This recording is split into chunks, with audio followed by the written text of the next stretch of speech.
Okay, we are live. Ips Evening Deprogram for 10/16/2024. It's just after 8 p.m. Mountain Time. And that is Murder Hornets, World War III. I'll put the video in the links below. I'll open up phones here momentarily if anybody has anything to comment on. We're operating with a better system, louder mic, so it's hopefully better. One of the topics is something someone in chat told me to look into, and it was a number of comments from a QAnon person called Trader Girl Q. Trader Girl Q is living what I call the MSM Plus nightmare. And so the article, you may have received it if you subscribe to the newsletter, is A Hopium Addict's Lament. Now, I described 3 frames of reference when it comes to consuming media. And most of you already know that it's MSM, MSM plus, MSM minus. Briefly explained, the first one, the mainstream mediated mind, is the lowest common denominator perspective. They just believe at face value everything that's on the screen. MSM plus is alternative media, encompassing the conspiratorial, the woke. Both of these add to the mainstream. They look deeper to find more satisfying narratives because they realize that the MSM version is not telling the full story. The third category, and that would be us, is the MSM minus. And this view rejects the mainstream claims at face value. This is where we say, fake until proven real. And this is not too stringent a standard in today's world. Fake until proven real, especially now, as we see on Twitter, where you can't tell if it's a real crisis actor or a CGI crisis actor. Now, I'm just saying that we are the ones insisting on reality testing, and we reject claims that we find no backing for. So the consequence of being MSM is you're dependent on government media. Like your worldview is mostly, your perception is outsourced to a large degree. And the mainstreamers will fear what they're told to fear.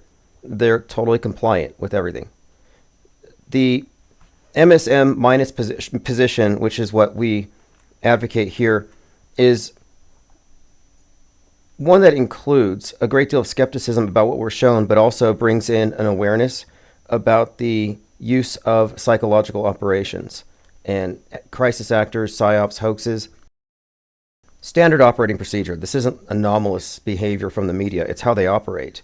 But it's the skeptical view that leaves us believing less.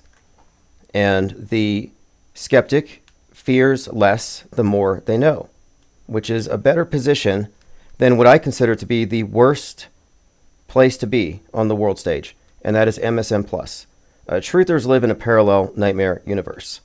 And this results in a tendency to formulate conspiracy theories about who controls the world, and then obsessively promoting this idea online through doom scrolling, and kind of a form of wokeism. I call it alt-woke. So here's an example of a typical MSM news consumer's perspective. And you can find this blog at timosman.blog. The typical MSM news consumer, and I'm not being hyperbolic, I'm not exaggerating when I say they live in a nightmare. So here's an individual, goes by Trader Girl Q. And again, I want to point out that awake, like as in red pillars are awake, it's analogous to woke, but from a right-wing perspective. So this person, first of all, says that being awake is harder than childbirth and war. It's harder than war. These digital soldiers, they're really fighting. Their thumbs are so sore. It's harder than childbirth. And she says she's been waiting for 7 years for some, quote, booms. Now, what are booms? Booms are wins from the perspective of QAnon, meaning the white hats are winning. So a boom. We haven't really seen one yet, so we don't know, but I'm sure she's just expecting it in about 2 weeks. So here's what she says. I truly hope we're at the end of the never-ending story, because being awake is one of the hardest things I've ever done in my life. I spent a year deployed in the Middle East. I went through childbirth twice. I feel more at war in my own country than I did deployed. It's no wonder many choose to stay asleep, especially when many of us have been waiting 7 years for booms. I pray it happens soon. So when she says she's praying for booms, what does that mean? Well, she's referring to mass executions of the deep state, Democrats, the return of Jesus Christ, or JFK Jr., or all three. And along with this is free money for all mankind in the form of a universal basic income, which right-wingers are against, but there are for this one, which is called Nasara Gasara. Sounds like a magic incantation, but it's some kind of scheme by which you're going to get back all the money that the deep state stole from you before you were born. Now, she describes losing her family and friends, and she lost the ability to enjoy life.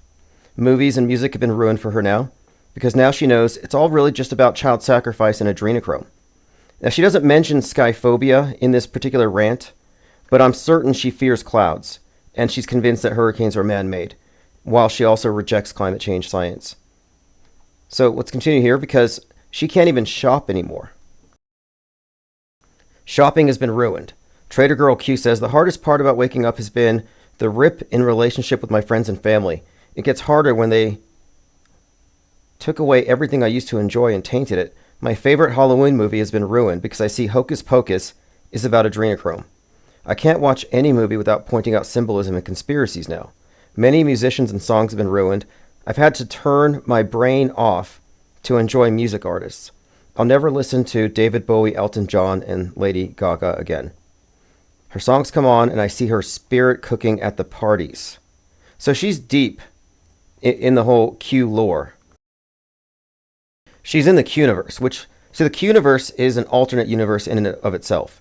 You got the mainstream box, you got the MSM Plus, which is a subset of mainstream, and within that, you've got the Q-universe, which isn't closer to the truth, but it's deeper into the propaganda. She goes on to say, shopping used to be fun, now it's difficult. I'll walk into a store and everything I see, poison, poison, poison. Hair, clothes, beauty products, toys, you name it. Even Hot Wheels made out of aluminum and lead. It's disgusting. Would you like soda or water? Soda, you might as well take a cup of heavy metals and drink it. But in case we find a health-conscious person who worries about calories, let's fill the waters up with heavy metals too. So they're getting metals and plastic, a double whammy. She can't drink Coca-Cola. She also lost trust in modern medicine. She's terrified to drink the water. She says the state won't let her buy chickens because she doesn't have enough land, which means she has to eat the poisoned eggs from the grocery store. Thankfully, thank God, or thank Q, her Tupperware is there for her because everything else is coated in lead and toxins. She said, I spent the last year upgrading my kitchen to remove as much plastic and toxic materials as possible, which is expensive. Had to get a new air fryer because lo and behold, now it's L-O, not low, L-O-W. Lo and behold, the $70 ones, I'm not trying to correct her. This person cannot be corrected. This is someone who will not be convinced that they could be wrong about anything. All new pots and pans, all new Tupperware and utensils. I can't afford a water filter system. Oh, like the kind that Alex Jones sells. I'd like to get some chickens, but my state made it illegal unless you have at least 1 acre. I won't get into the medical system and the damage they've done to me and my household, or the fact you can't trust school or daycares. This is getting pretty bad. It's dismal. I used to believe I lived in a world where evil was rare, but because of the awakening, all I see is evil. You can't escape. She says to do this alone because no one around you sees it makes it so much harder. All the while, the loves of your life are questioning your parenting and family decisions. Just because you don't want to V your children and put them in schools. Okay, so this is typical. This is almost like Chat GPT style. But I've heard all these sentiments from truthers. So her family finds her paranoid delusions about the awakening and the evil, her religious fervor off-putting. And apparently she's been disowned. My point here is that trutherism is alt-woke, and it's a doomsday cult. Dangerous cults all have this same feature. They teach their followers to fear the world. Standard. You got to quarantine, mentally quarantine from the non-believers. Most religions prohibit certain foods, behaviors, and actions so they can exert arbitrary power. They have these rules to control their followers. And these cultural differences that they put into your life are designed to put friction between you and the people in your life. It's designed to deepen the divide, to alienate friends and families, to make you more susceptible and malleable to the cult leader. So those who don't join the truth or awakening are seen as corrupt, or they sold out to the world. Just like to the woke, if you're not woke, you're supporting a racist, misogynistic, oppressive system, consciously or not. That's where the whole anti-racism thing comes into the picture, where if you're not against it, you're for it, whether or not you know it. And so it's the duty of the woke and the awakened to get to the people who aren't awake and get them to their side. So they're both insane. The sanest place on earth is the off-world stage perspective. You can go off the grid. You can go out LARP-steading out in the mountains, go out into the middle of nowhere and build your bunker. But if your mind is still corralled by the mainstream mediated program, then you've taken the matrix with you. Truly, the only people who have gone off the grid are media skeptics at our level. And we can debate that if you like. If you think we're missing something here, because some people don't agree. I got a comment from Catastrophe 2021 who said, I agreed with you about almost everything except for chemtrails. I see them being sprayed. They turned my sky here in Portland, Maine from blue to white in a couple of hours. How many times have we heard this nonsense? And no one has a time lapse of this phenomenon, and they all say it like a mantra. He says, I witnessed this with my own eyes. Do you see them where you are? So I don't really want to deal with this directly. I just want to refer him or her, this person, to this article I wrote, The Chemtrail Truther Jedi Mind Trick Explained. He's falling for a couple of logical fallacies, namely the faulty causality. He sees the streaks in the sky, then the sky turns white, and he thinks the streaks caused the sky to turn white. That's a faulty causality. What's happening is the sky was already, I'm talking about the atmosphere, the pressure, the temperature, it was already conducive to persistent condensation trails. The planes went through and proved this. The planes don't cause it, they just demonstrate the conditions up above. But faulty causality is a tricky one. Crow 77777 believes that if you see chemtrails, you can boil vinegar in your yard. And apparently it clears the sky and turns the sky blue. Now, the sky would have gone blue whether or not he boiled vinegar. That's, again, faulty causality. It's like taking credit for the sun setting by saying, I'm pointing at the sun. It's going to go down. Yeah, it was going to. So this is just a trick, and his eyewitness testimony can just be rejected. If someone's going to make a bold claim that they saw some secret weather weapon and it changed the weather, and they don't have a picture, you can just disregard it. If they really care, like, look, I'd ask them this too. Why aren't you wearing a mask? You think that they're dumping chemicals in your head and you're not wearing a mask? All right, let's see who's here. Diana South from DLive. KWAS, Algae Rhythms, Pocahontas, FTW, Messianic Charlatan, Roxy W. Armin Reed, Deprogram Truther, thanks for joining. Ears Up, J Dig says, been away a minute. I like the screen layout. Thank you. And hopefully it sounds louder. J Geese 5 says, hey guys. Ted Stryker says, I appreciate the MSM Nightmare article. Poor girl's been waiting. Yeah, she's been waiting for 7 years. X322, thanks for joining. LG says, when you say I'm anti-anti, doesn't that make you the pro category by default since double negative equates a positive? No. No, because it's a false dichotomy. So if you're looking at the main position, it's pro. If you're anti, or rather alt media, you're anti. The anti-anti position is also anti-pro, meaning I reject them both. And I'm not taking some middle position, because there's no such thing. Rather, I take the position of I'm a non-participant conscientious objector in their Psy-War scenario. So I'm not being played. I frequently reference war games. The tagline is, strange game, the only winning move is not to play. And it's really like that. And if you're taking sides on any political issue, you're in their political horseshoe. And this horseshoe exists within their fictional universe. So I'm outside of their fictional universe, their worldview construct, their simulation. I'm a skeptic of the simulation. And the simulation is the internalized map of the world that we're collectively agreeing is the world, according to the consensus. And there's some disagreement here and there, but they try to minimize the disagreement just to surface issues. So left and right both believe that man is messing up the weather, but one thinks it's government, one thinks it's the private sector causing it. I'm taking the position that maybe it's not even changing. Deprogram Truther says, boom, the first arrest will shock the world. The first arrest was Trump. So that prophecy from Q's already sort of come true. Sort of. The first arrest will shock the world was on 4/4/2023, and Joker 2 is being filmed outside of that courthouse. I happen to think Joker 2, despite what the critics say, has a great deal of significance to this world stage concept. It might even contain some big reveals. We may see soon, but its reviews have been pretty much unanimously bad, kind of missing the point of the movie, I think. It's not Batman, it's not fully action, it's more psychological, but there's, I think there's this element of the fourth wall that we have seen break between Trump, his court appearances, and the related Batman Joker stuff happening in the world at the same time. I mean, just the other day, I posted a blog about the new Batman cartoon called Caped Crusader that Amazon picked up on August 4th for season 2. And a character who's basically Trump, Rupert Thorne, sustains an ear injury, right where Trump did, at the end of the season. And this had to have been written, animated, before the thing happened with Trump. And this is a warning that that Batman will be back season 2.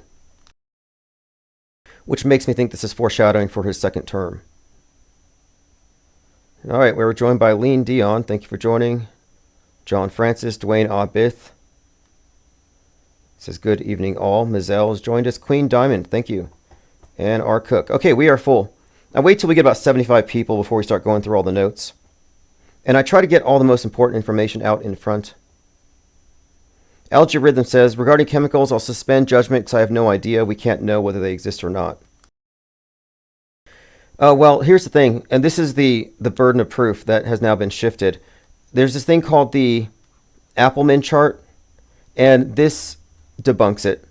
There's no other way you can take it. This chart came out in 1958, I believe, and the airport used it to predict the types of conditions and the altitudes that would result in persistent trails, so they could avoid those areas and thus not give away the location of their craft. So you have these military craft running secret missions. You don't want them to give away their location with contrails.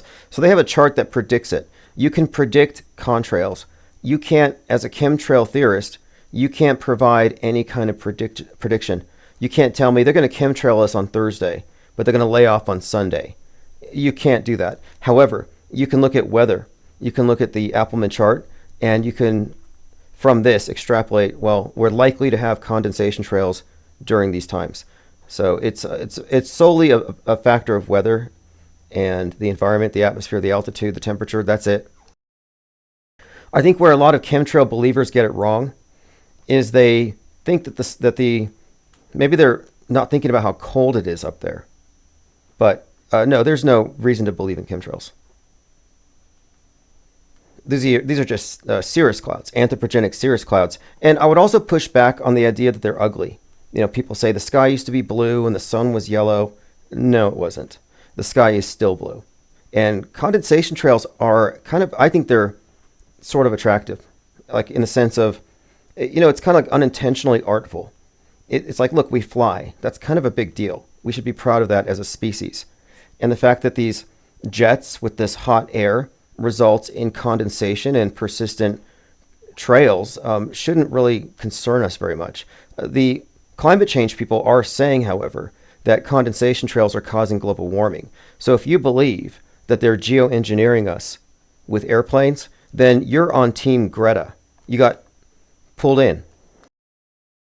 You have to reject the bait. You have to reject the claim and the loaded questions. I'm not on Team Greta, and I'm not on Team Marjorie Taylor Greene.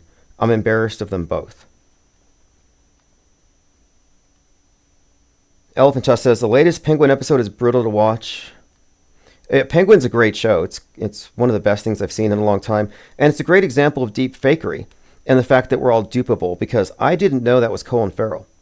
I thought they found some sort of overweight guy who looked like the Penguin. I thought that was the actor's face. I had no idea until I watched the first episode and I read some review. So I was completely fooled.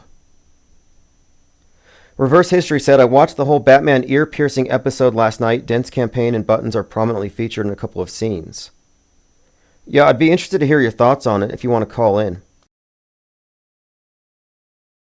We're talking about Batman Caped Crusader, and here's the point of it too. The Boys, Season 4, Episode 8. Stranger Things 4, Episode 8. We're talking about season finales. This was a season finale. It's the season finales where the Trump character gets it. Algorithm says, it's okay if the skies change, everything does. Many variables come into play, sun activity, humidity, pressure, electromagnetics, etc. Yes, but the fact of it is, commercial airlines are not spraying anything. That's one of the main tricks. So I call these Jedi mind tricks. So chemtrail theorists cannot predict. That's a big deal. But it's a loaded question. When they say, what are they spraying? The question itself assumes a spray. It'd be like walking into a house where your mother's cooking and you're like, what is she burning? Like the presumption is that she's burning something, but maybe she's not. So it's the language conveys something. And when you're saying, what are they spraying? You're accusing them and you're loading the question with the premise that there's a spray. Exhaust is not a spray. What's coming out of the airplane is exhaust, nothing else. The interaction between the exhaust and cold, rarefied air at high altitude and the condensate from the exhaust results in the condensation trails. And it's exhaust, it's not a spray. And there's a qualitative difference here. A spray would imply that there's a substance in the airplane that is being added to it. And if that's your claim, well, then you have to go look at an airplane and show us. Show us where the chemtrail button is that they push to spray it. So that's a loaded question. That's a logical fallacy. And then it also shifts the burden of proof. So the person who says, what are they spraying, doesn't have to prove anything. You have to prove them wrong, or they can call you a mindless sheep. No, I don't have to prove you wrong. You have to come to me with an answer, not a question. This is the argument from ignorance fallacy. By asserting a proposition is true because it has not yet been proven false or that it might be true. In other words, they assert that the planes are spraying something, which is an assertion disguised as a question. So that's one of the issues here. What are they spraying? Suggests that it's not known. Well, how do you know it's not known? Have you researched it? So if you haven't researched it and you ask the question, it's sort of a bad faith question, unless you're asking somebody who might have the answer. If you're asking people who you know don't have the answer because you're recruiting them into your belief system, then you're just being disingenuous. I would even add that this theory of chemtrails implicates commercial airlines in war crimes. This is in direct violation of the 1925 Geneva Protocol, which prohibits chemical and biological weapons. So a better question would be an honest question, because the way that it's framed, and a lot of the people who have been pushing chemtrails have been pushing it for 20 years. They've been asking the same question for 20 years. That's not acceptable. A better question would be, what is the trail? Or why is the exhaust so persistent? And then some will say, well, you don't remember, or you wouldn't know because you're not old enough. But when I was a kid, the skies were blue, we didn't have trails, and now we do. And they make these claims that after the fact, like in all the movies, they've added chemtrails, so we think they were always there. No, there's a few reasons why people have these misconceptions, but you just got to do a little digging, and you can find that people have talked about the trails behind planes as far back as 1915. Many older chemtrail truthers do say they didn't exist before the 90s, that the sky used to be blue. This is anecdotal. And I would also argue that this could be like the Mandela effect or the misinformation effect. Actually, the Mandela effect is the misinformation effect. And it has to do with the way that what we recall when prompted with a question may actually affect our recollection. Our memory can be altered over time. And so people are likely just conflating memories mashed up with whatever they're shown in the memes. Like, do you remember when the sky was blue and the sun was yellow?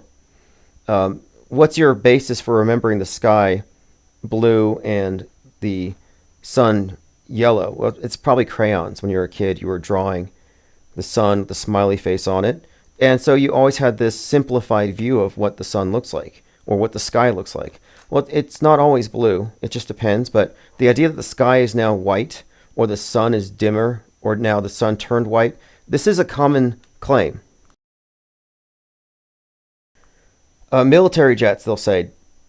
It's secret military jets you can't track. That's another claim, which we can deal with that one later. But I would argue that if you're going to say that you've got evidence of a vast conspiracy, it's on you to bring some pictures. And then finally, some people will say, well, you must think that the bad guys love us if you don't think they're spraying us. That's called appeal to motive fallacy. You assert that the bad guys, the they, are so bad that obviously they would spray us with bugs.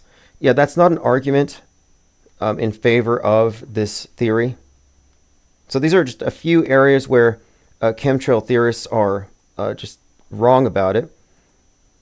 They're basically being set up. It's a fake issue.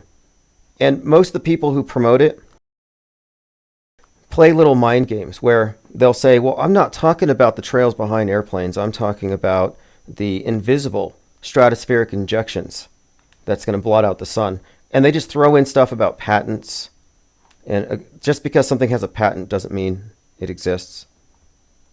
We'll move on from chemtrails. Just breathe deep. Don't stress it. You don't need a mask. You can breathe the air. Don't fear the clouds. Ted Stryker says Jedi mind tricks are for the weak-minded. Yeah, it's definitely targeting people. See, the appeal to ignorance is actually targeting the ignorant. These chemtrail theorists are not going to pilots. They're not going to meteorologists. They just assume those guys are in on the conspiracy. They go to the people who don't know. And a lot of them don't know the real explanation. They just prefer not to know. They perhaps keep themselves ignorant of it. I've been accused of being a shill for I'm working for Delta Airlines. They drop off a suitcase of money once a week as long as I push back on chemtrails. Defrag says thousands of news reports and unsealed documents means it's fake. Gotcha. How about this? Unsealed documents means it's real. Oh yeah, these documents were unsealed, so it's all real. I would say which document? Because you're making an appeal to authority. It's like, I don't trust the government except when the documents are leaked. So what exactly are you talking about? And also, one of the other sneaky tricks that chemtrail believers will do is they'll say, well, don't you believe in cloud seeding? Well, cloud seeding has nothing to do with this. But yeah, it is all fake. Just so you know, it is fake. And if you don't think it's fake, if you really believe that the airplanes are spraying you in the face with poison, where's your mask? I don't believe you actually believe it. I think you're LARPing. You're not really a skyphobe. Where's your mask? Elephant Tusk says, did you hear Oprah owns a video of Diddy and Beaver? No, and I don't even believe it. I'm leaning towards it's all fake, and that's just really bad fan fiction. It reminds me of satanic ritual abuse, satanic panic, Pizzagate, QAnon. This new stuff with Diddy is just Epstein recycled. I'm not convinced. I'm sure that this is all scripted and fake. I've seen a number of people also posting these claims about Tim Walz, and these have gone mega viral, and then it turns out it's all fake. So truthers are liars, first and foremost. They lie to themselves. They're in a false paradigm, so you can't trust them, even if their hearts are pure. Elephant Tusk says, Liam Payne threw himself off a balcony. I saw that third story. There was something to it, and I have some information on that. Algorithm says, it could be the sun appears wider due to its own activity and humidity content in the atmosphere. Too many variables.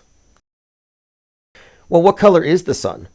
The sun isn't yellow. The sun is, and when you get into that, I guess it's green. I think the science on it, they say the sun is green, but no, the sun isn't white. It's not yellow. It's not orange. It's not red. It's just light, but depends on what time of day and what the atmosphere is like. Sometimes it's orange. Sometimes it does look yellow.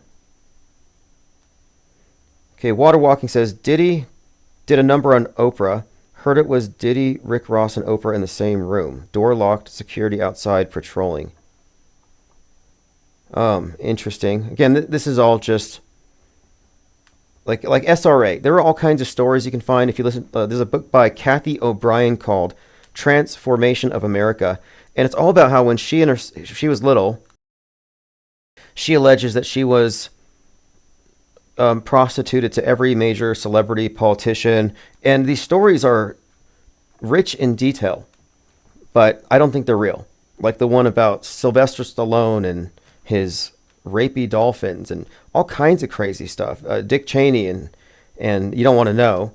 And then the Mexican president who turns into an iguana and then he rapes the kids. It's just disgusting stuff. But this is not new. So I need evidence. Seems like it's a lot of fan fiction. James says, you can't prove chemtrails are not being sprayed and you can't prove they are. Let's leave the argument at that. No, actually, let me bring out Hitchens' razor, which says that which is asserted without evidence can be dismissed without evidence. You can't prove that contrails or chemtrails aren't the result of unicorns marking their territory in the stratosphere. You can't prove a negative. So it's like, no, you can't really bring up the notion that I'm in any way owning any part of your burden of proof. You supplied no evidence. You can't debunk the Appleman chart. The Appleman chart actually sinks it. I mean, really, if you want to be honest about it, the Appleman chart means that contrails are predictable. It's not a chart that predicts when the secret military jets are going to spray the people.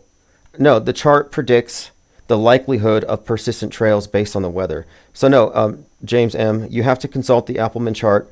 Chemtrails have been debunked. You just have to let it go. And if you're not going to let it go, at least wear a mask. But write on the mask, for chemtrails, not COVID, so they don't think you're a brainwashed lefty. Elephant Tusk says, Oprah is part of the Mothers of Darkness group. No, I've heard of the Mothers of Darkness. David Icke pushed that. Everything that Q says today was said by David Icke in his book Children of the Matrix. And I read that stuff when it first came out, and it was it's rumor-based psyops, like witch hunts, for example. And that's what we're seeing. These are like Pizzagate, for example. Pizzagate's a psyop. Look at who started it, Jack Posobiec. He even said we need a satanic panic. And one of the things we often discuss here is the political horseshoe. And the left is motivated by, of course, this scientific paradigm. They are pro-vax because they believe, of course, in this modern paradigm. And I think it's a replacement for the traditional concept of sin, which only afflicts the right and only they care about it. And I would argue that the left has their scientific paradigm and its replacement sin, and the right is still stuck on moral panics, or moral panic-demics is what I call them. And the satanic panic is one such example. And it only motivates the right. You won't see lefties running with Pizzagate stuff. Why is that? If there's a perfect left-right divide on how people interpret something, if it's that subjective and it's split down the middle, it's fake. Maggart4822 says it's chemtrailing my lungs. Oh yeah, you'll get chemtrail lung. Believe me. It's called the placebo effect. If you really believe it's there, you might get some psychosomatics. You could die, but it's not really the cirrus cloud's doing it. It's just psychosomatic. Fearing for nothing anyway. Evening, says P. Trippa. James M. says you can't prove they're ice crystals every time. You don't have an argument. You really don't. You can't even coherently say who is... Yeah, Copaesthetic says it's getting colder, chemtrail boofing season. Yeah, every winter, the chemtrail crowd is bewildered. They're like, oh, they're spraying us. They're spraying us heavier now. They weren't spraying us so much in the summer. What changed between summer and winter? Let me think. What could have changed that would cause the same traffic to have completely different effects? But no, there is no argument in favor of the existence of chemtrails. You can't even say whether it's commercial airlines or secret invisible jets or stratospheric aerosol injections or HARP. You can't even define it. much less predict it. Now, if you could come up with a chart that could predict chemtrails, then I would believe you, but you can't. The Appleman chart, which is like 70 years old, can predict them. And it predicts them on the basis that this is a phenomenon that is caused by hot exhaust at high altitudes in the cold air. So what's more likely? That they've been accurately predicting condensation trails on that basis for 70 years, or that it's chemtrails and it's not predictable. So the fact that chemtrails cannot be predicted means you're wrong. The real question here is, can you admit that you're wrong? That's what I find more interesting. Not about whether chemtrails are real or not. We've already figured that out. My interest now is in finding out, is there a single truther out there who can publicly say, I was wrong about chemtrails. I was skyphobic and paranoid for no reason. Defrag says, this think tank went from question everything to believe nothing. Exactly. Just asking questions is crap. I'm just asking questions. That's not good enough. How about get some answers? It's the information age. If you're just asking questions, you're likely promoting loaded questions, and it's highly dishonest. And what's more, I don't think we should be believers. I think we should know. Why do you believe in chemtrails and yet you don't know? Think about that. You don't know that chemtrails exist. You think you kind of believe it though. You want to believe it, but you don't have any reasons. You don't have any facts. So you're a chemtrail believer, not a knower. And the believer-knower distinction is fundamental. Truthers are believers. It's an alternative belief system to the mainstream believers. This third branch of media, parallel media, the skeptics, no, we are defined as having a culture of disbelief, non-belief, informed non-belief. So no, we are not believers here. You're correct about that. We were never about merely asking questions. We were always about finding answers. So yes. Nicotrama says, I was wrong about chemtrails, never considered them to be fake until Tim pressed the issue. I never even thought about them. I think tacitly bought into the idea that the bad guys are so bad they probably do it. And that's just a testament to how powerful the cultural pessimism is in Trutherville, where you just walk around thinking, yeah, everything's normal. We're being sprayed by poison from above and there's nothing I can do about it because I'm powerless. Which is probably part of its purpose. It's an active measure to demoralize you.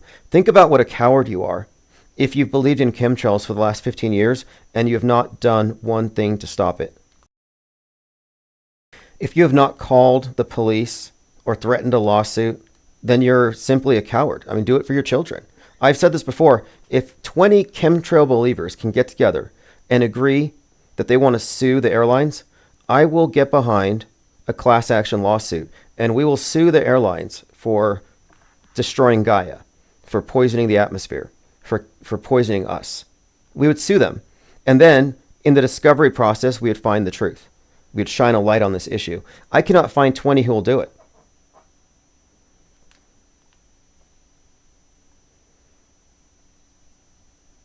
All right, Clump says, artificial cirrus haze effect. Yeah, they're just bewildered by high altitude clouds. Plain Decoded says, Dear General Flynn, please ask Michael the Archangel to pray for me to the Lord JFK to forgive me for believing in chemtrails. I think I heard that at a Trump rally. No, chemtrails don't exist, and that's good news. If you're mad about it, I'll ask you why. And one other point here. If you believe in chemtrails, you don't believe in climate change. I shouldn't be able to tell you what you believe based on one of your opinions, but I can if you're in the program. It's a schism that they intentionally designed, and it cannot be reconciled. These are diametrically opposed perspectives. The mainstream and the alt. And the alt position is predictable, it's knee-jerk, it's non-skeptical, and it's passive. It results from a passive consumption of media as a believer, not as a critical thinker or skeptic. And again, you don't have evidence and you can't predict chemtrails. That solves it. You can go ahead and rest on this. Water Walking says, I think if you did a chemtrail debate, it would get big views. Well, the thing is, chemtrail people are very emotional about it. And they are likely uninformed about the logical fallacies that they use. And they predictably use. I had one of them screeching at me, don't you believe in cloud seeding? And I'm like, we weren't talking about cloud seeding. Another one said, oh, we're not talking about the lines in the sky. We're talking about stratospheric aerosol injections.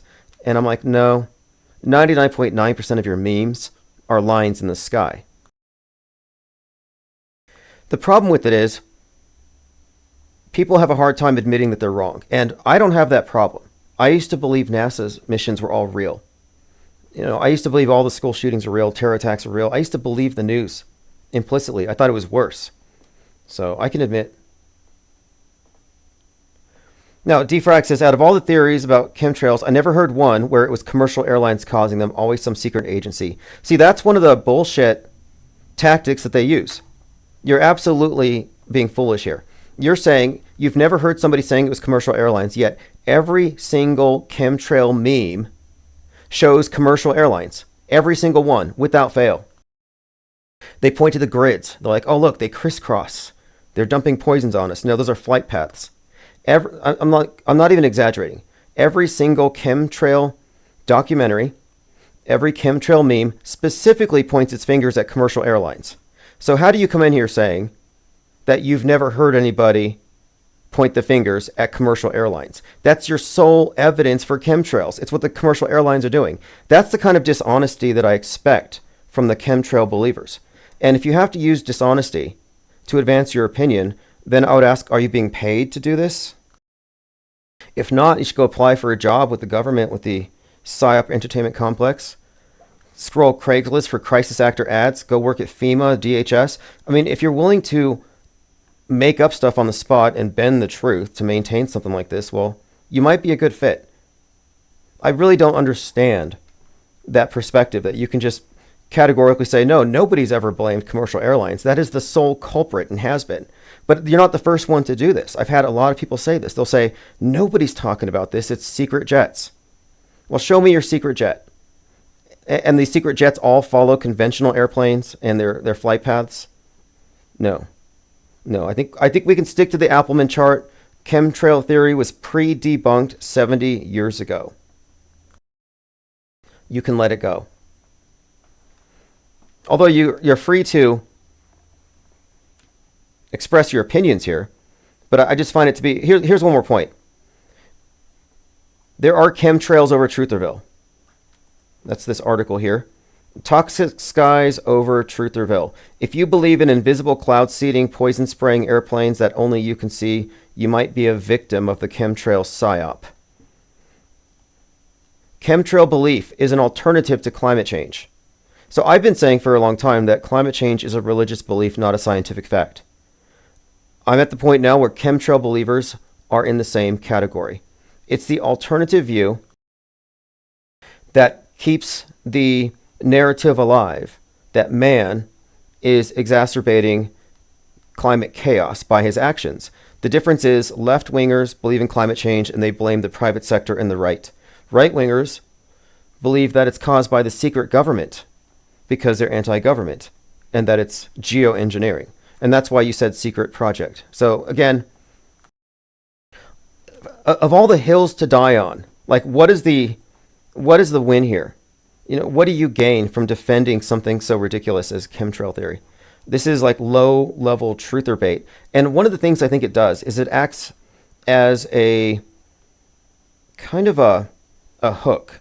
Like you're fishing. Like let's say you're running a limited hangout operation and you want to get more people into alt media.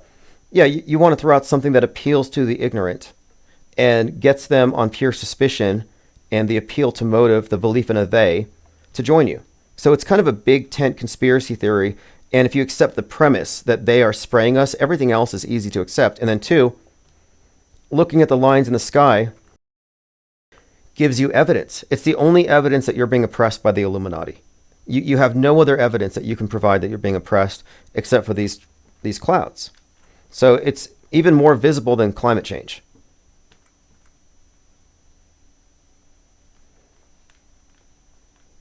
No, Defrag, you're wrong about that. Again, I'm going to just say this again, Appleman chart. If you can't debunk the Appleman chart, then you have no argument for chemtrails.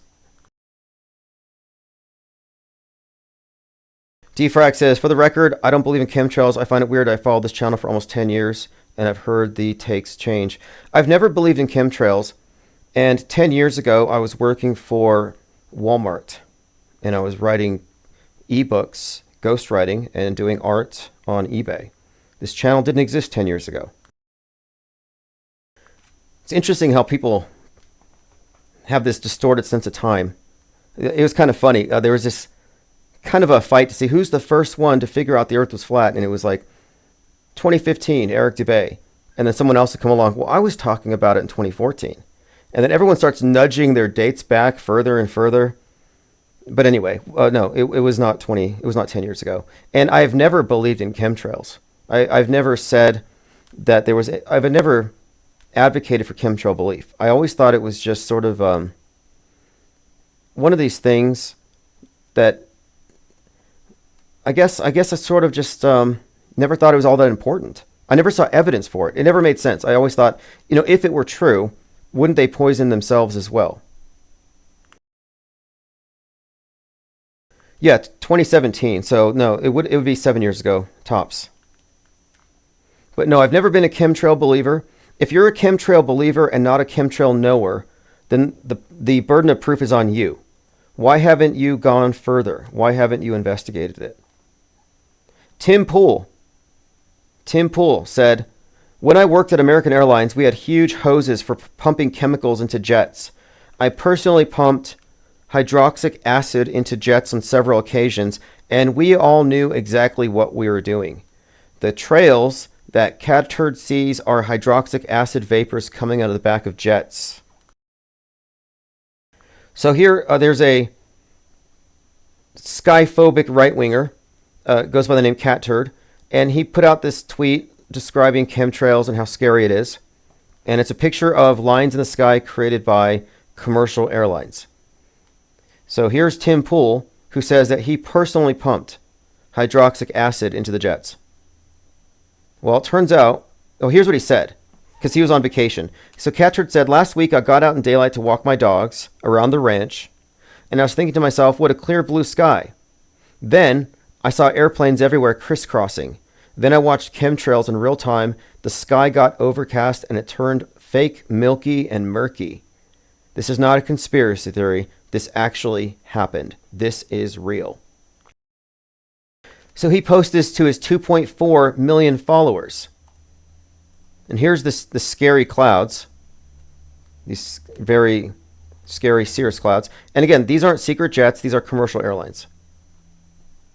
So an otherwise blessed day was ruined by skyphobia. And he has 2.4 million followers who all just believe this stuff. And Tim Pool was trolling. He said, hydroxylic acid is dangerous. It's found in cancer. It can eat through metal. And if you inhale it, you can die. Well, the joke here is that hydroxylic acid is just talking about water.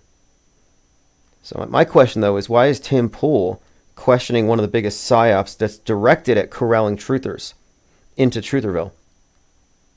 I'd made it a point to be debunking these things, these trails, and then all of a sudden he takes a sharp turn on this one. And this is something that they're all like unanimously in agreement. We all believe in chemtrails. It's a right-wing belief. Okay, let's see here. Looks like we have someone arrived with a box of wrenches. Ted Stryker, appreciate it. So King Diamond, Third Eye, Max Carter, Jimbo Akimbo, Crystal Driscoll, Linda Curtis, Grills, Trillions, Nothing Major, NBD, Jungle Jim have all received the coveted blue wrench. Use the power responsibly. James says, my observation is jets fly across the sky with spreading exhaust, and an hour later the whole sky is clouded and the sun is blocked. Winter, spring, or summer never fails. I don't believe you. And the reason I don't believe you is you don't have any evidence. This is the information age. We all have expensive phones in our pockets with high definition cameras. And if you're seeing evidence of weather manipulation at that scale and you're not taking pictures, then what's wrong with you? Like, no, take a picture. Take a picture, do a time lapse of jets causing the sky to turn white. I would love to see it.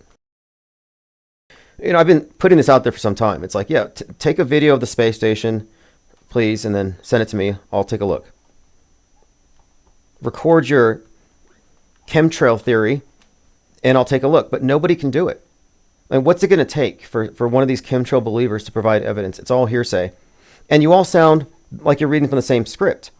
So this cat turd guy is saying, I saw the jets crisscross the sky and it all turned white. They all say it like they memorized a script. But I don't believe that these are real observations. I've heard this from too many people, no evidence. And some of them will even say, and I brought out my phone and I have a tracker on an app and I track all the flights and the lines in the sky were not being tracked.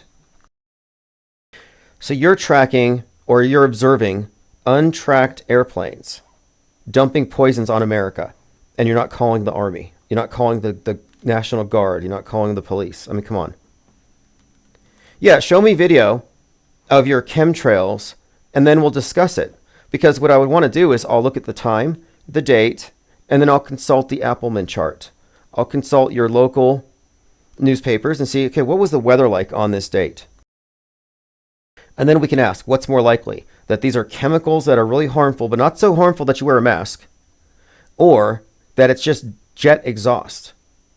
And then I'd also like to ask you if you've ever flown on an airplane, because where do they put the chemtrail sauce? I have to wonder if any chemtrail believer is considered, if maybe chemtrails burn hot enough to melt steel. Jet fuel may not, but maybe chemtrails do. The chemtrail juice, highly flammable. Wouldn't want to crash into a building because it might just melt it. Condensation trails exist. Condensation trails exist. It's a complete sentence. It's a fact. You can't debunk it. Condensation trails exist. They're repeatable. The conditions which are conducive to condensation trails that are persistent are well understood. They exist and they're predictable. You have no evidence for chemtrails. At this point, you have faith in a lie that has been debunked. And what is the benefit of this lie? I think it gives you maybe a scapegoat and a sense of victimhood. Like, look, I'm being oppressed. The bad guys are poisoning us and I can prove it. It validates all your fears. It validates your worldview. Copaesthetic says, take a selfie take a selfie with your mask with chemtrails behind you. Otherwise, we're not going to believe you that you're actually scared. And if you really believed in it, you would do this. Because then people would say to you, why are you wearing a mask? And you would say, well, why aren't you wearing a mask? Why aren't your kids wearing masks? You're walking your dog isn't masked. You realize that they're dumping poison on us from that plane.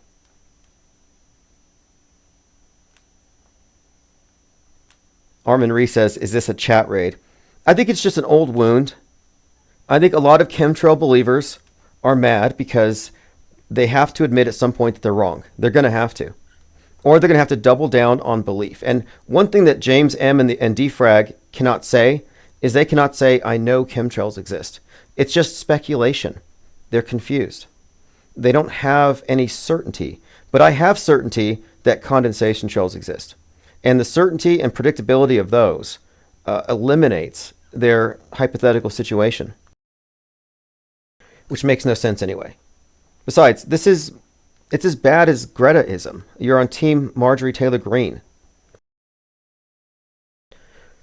Typical, it's just Trutherville stuff. And, I hate to kick a dead horse, but you're crying wolf in a crowded theater. And look where it's leading you. Now you're lumped in with these people.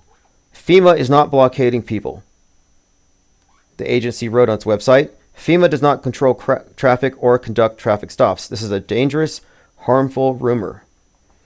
So now you're seeing the agenda here unfolding. Why would you have alt media believing something like this? To make them susceptible, to lead them to believe in something even more egregious.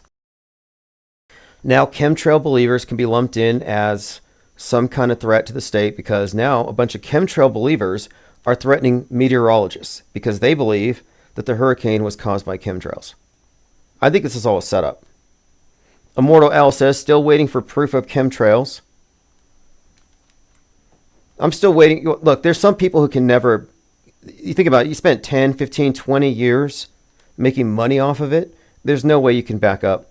And that's what I find to be the more interesting question. For example, Pro 7777777 has said for years that he disperses chemtrails by boiling vinegar. Now, do you think that he could ever admit to his audiences that, hey, I fell for faulty causality. I kind of tricked myself? No. No, he will never be able to walk back that. He can never walk back on selling fear for years and years. He's invested in the lie. And I think that's interesting because I'm not invested in lies. If I'm wrong, prove me wrong, please. I will backtrack. But when it comes to establishment-friendly alt-media conspiracies, they defend these things. They don't care if it's real or not. It's not even evidence-based. It's alternative belief. It's faith-based. Again, we're not believers here. Defrag was right. We're not believers.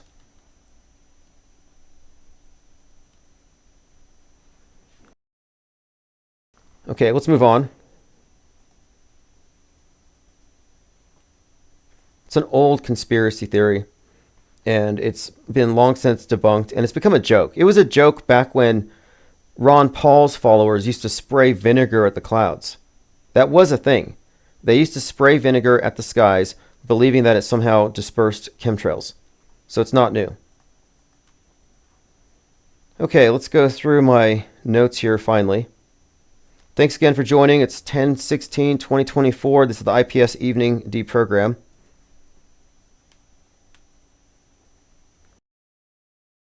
Chemtrails don't exist, James M. Now you're just playing with words. Let's go ahead and address this because I want to talk about or point out how chemtrail believers are some of the most dishonest truthers. So here he's engaging in sophistry and wordplay. He says burnt gas results in black chemtrails from inefficient burning gas combustion engines. It's a chemical burn, dude. Come on, it's a chemtrail. So you can't redefine it. And again, you can't stand by the question, what are they spraying? If you're asking that question, then you're being dishonest. You're loading the question. You should be asking, what is that trail behind the airplane? So again, it's a dishonest position. If you want to continue to lie about it, why don't you call in and lie on record so we can hear it? And because I'm not sure if you're not just trolling.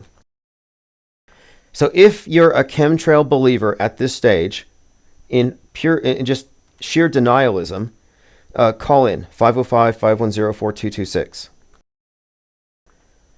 And if I don't hear the mask, if your voice isn't muffled, I'm going to consider that you're just trolling. Jacques says, contrails at times extend in dim sunlight. This is irrefutable. Yes, so do umbrellas. You could post videos if you want. I mean, honestly, until you can address the Appleman chart, nobody cares what you have to say about chemtrails because they don't exist. They're not predictable. What is predictable is the intransigence of the truthers who cannot admit that they're wrong. There's no shame in it. This is not a hill to die on. There are far more important issues. So let's get into my notes. I'm reading a book by Isaac Weishaupt, a podcaster I follow, and I found one of his books at a Goodwill. The Dark Path, Conspiracy Theories of Illuminati, Occult Symbolism, and Pop Culture, New Age Alien Agenda, and Satanic Transhumanism. And here's what he found, or what he posted, and I think this is something I want to look up. He says, Crowley claims to have passed his theory for its use to the BBC and British Naval Intelligence. He was contacted by Ian Fleming, the author of James Bond series MI5 Intel Agent, with a plan to capture Rudolf Hess in Britain by using astrology.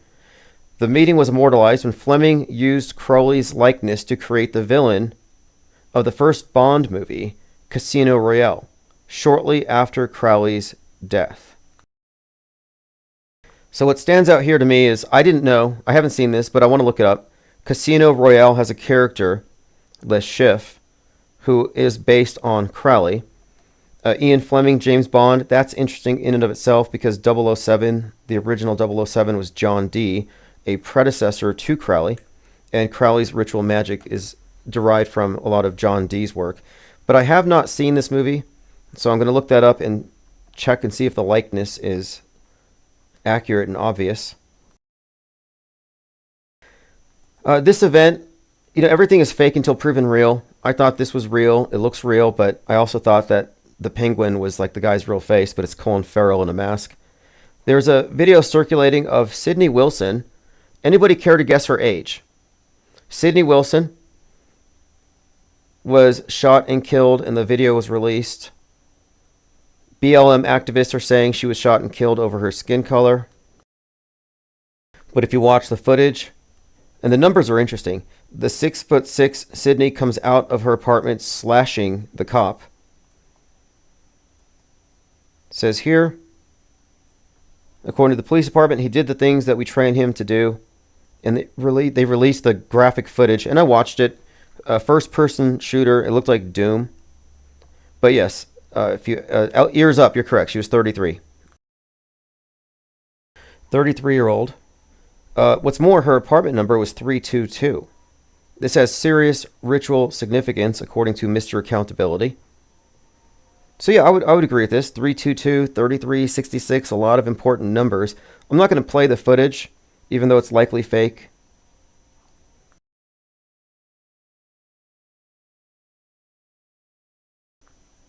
Okay, let's see what we have here. This is why I say fake until proven real.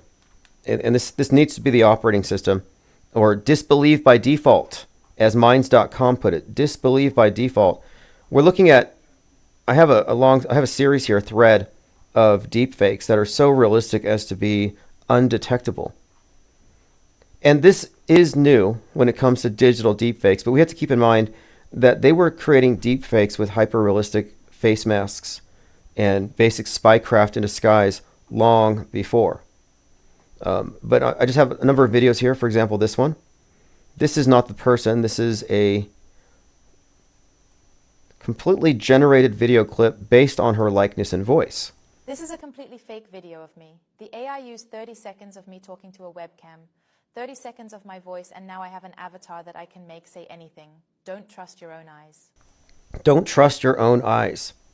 And I coined the term CSAY for the visual equivalent of hearsay, and shortly after, we added that to the autohoaxology lexicon.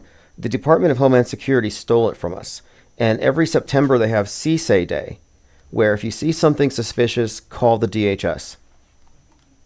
But this is accurate here. People can't tell between real and fake. I call it visual illiteracy. It's the new illiteracy, and it encompasses 99.9% of the population.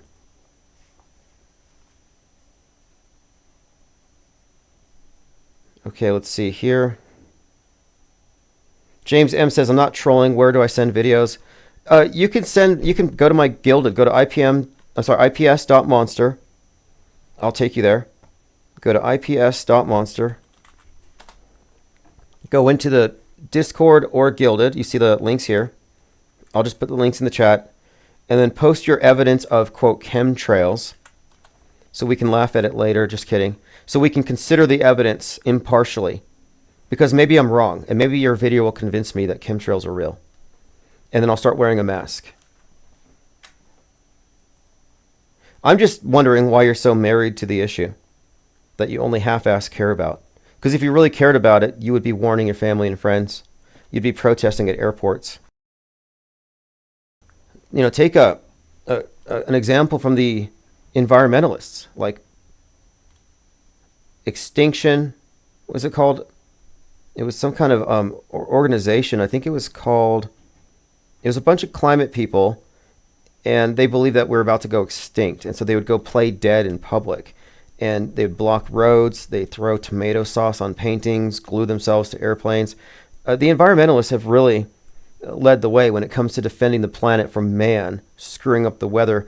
And no chemtrail people have that kind of initiative. And I think that's kind of sad. What do we have here? Great points here. Okay, this was posted by Evening Star. He said, if a high-powered rifle bullet grazed his ear, it would have blown it half off. So here it says, no blood on his hand. So here you see the hand of Donald Trump, just the very moment after he had been allegedly shot. So the hand is just coming from his ear. There's no blood. So on July 13th, 2024, 35 miles north of Pittsburgh, America, there was no blood on Donald Trump's hand. The blood suddenly appeared after having been hidden away from sight for a while. Yeah, they could have put it on when he's on the ground. I still think that the MAGA hats with the 45-47 have a squib, and you just squeeze it on the hyphen and the blood comes out. But in this video, it's 36 minutes long. The video is called MAGA, Make Aristocracy Golf Again. And he makes the case that Trump wasn't shot. Under the table, like a poor magician's show. And that's a great point, too. This was a magic trick. It was not a false flag. There was no second shooter. If there was somebody on the water tower, it was a person dressed up like a second shooter to feed the narratives so that the truthers can run in circles around the water tower for the next 20 years. Clueless. This is a magic trick. This is part of a magic show. And it's not Trump tricking the world to beat the Democrats, because at the top of the pyramid where they sign off on PSYOPs, it's all one. The two-party illusion is just how they maintain the Psy war. Let's continue. So here, one movement even further. The guy's still having his mouth open all the time here. So his hand moving from his head to here. And here it says, you see, there's still no blood. There is no blood on his hand. You can all see it. Then, taking an epic Hollywood pose. Now, this pose, now when this came out, I compared it to the cover of Braveheart. So if you look at the Braveheart movie poster and Trump, it's the same pose. A couple of other things that are worth noting. So here's Trump with the sword. Even the sword aligns with the flag staff, the flagpole. So here you've got Trump, fist raised, and instead of the sword, you get the flagpole. And then note the position of the flag, where the blue is on the top left. So now if you look at Trump's Truth Social avatar, the flag is in that same exact position. So now he's got the Braveheart face paint, blue on the left, over his right eye. See the Braveheart face paint, poses like Braveheart. And then if you count the stars, there's 9 stars, and the blue and this line makes a 9, and then you have the 11 out of the other 2 red stripes. This gives you a 9/11, kind of like his hat with the 459 and 4711. So there's a 9/11 on the hat. And then recently, I think it was the New York Post, they had an article with Trump on the cover, and it said Braveheart of our time or something. They called him Braveheart recently, some headline. And I was just pointing out that, yeah, this is, here it is. It's also notable that it's Mel Gibson, because Mel Gibson did Passion of the Christ, starring Jim Caviezel. I spell Caviezel with a Q, who played Jesus in Passion of the Christ when he was 33, and was in Sound of Freedom, a major Q movie that they had a private screening of for Trump at Bedminster, where he sat next to Jim Caviezel. And Jim Caviezel said that he was still Jesus and that Trump is Moses, or King David. By the way, Jim Caviezel died on the 5th take of the Sermon on the Mount scene during the filming of Passion of the Christ. He was struck by lightning, but they brought him back to life. If you believe that, you'll believe anything they tell you, because it's just his there's no video. I'm sorry, but like, you're filming a movie, a guy gets struck by lightning, and there's no video. 20,000 witnessed Donald Trump's triumphant return to Butler, and it says Braveheart. So here we are, specifically in reference to Butler. He's called Braveheart. He's got his Braveheart avatar matching the movie, and then he poses just like Braveheart. So let's play a few more seconds of this video, and then I'm going to post a link to it in the notes.